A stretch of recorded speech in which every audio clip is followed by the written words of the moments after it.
Theatre যোৱাৰ কিবা পৰিকল্পনা আছে নেকি আপোনাৰ? থিয়েটাৰ অকণমান প্ৰায় মোক সোধে থিয়েটাৰৰ পৰা, এইবাৰো বহুতে যোগাযোগ কৰিছে, কিন্তু মই অকণমান আৱেগিক জানা যে ছোৱালীজনীকতো লগত লৈয়ে ফুৰিব লাগিব, মইতো থৈ পেলাই থিয়েটাৰ কৰাৰ কথা ভাবিবয়ে নোৱাৰোঁ। গতিকে তেনেস্থলত কিমান দূৰ সম্ভৱ হ'ব, তাৰমানে 2-3 দিনত ঘূৰি ফুৰাটো এতিয়া আৰু আগৰ কথা আৰু এতিয়াৰ কথাৰ মাজত অলপ পাৰ্থক্য আহি যায়।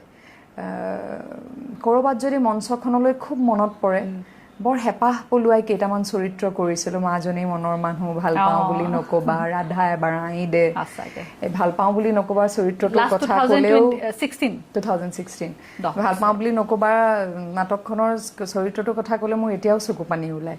গতিকে বৰ মন যায় মঞ্চখনত থিয় হৈ আকৌ সংলাপ ক'ম, ৰাইজে হাত চাপৰিব, যাব, কান্দিব, কিন্তু আকৌ মানে মাহ ইমান কষ্ট ভাবিব নোৱাৰো এতিয়া। দেখোন ছোৱালীজনীক অহা বছৰলৈ স্কুলত দিব লাগিব, প্লে গ্ৰুপত। গতিকে জানো কি কৰোঁ, সময়ে কৰিব আৰু যি কৰে। কিন্তু নাটক কৰিম চাগে, নাটক কৰিম, এমেচাৰ, নিজৰ কিছুমান কাম কৰিব লাগিব, অভিনয় কৰি থাকিব লাগিব।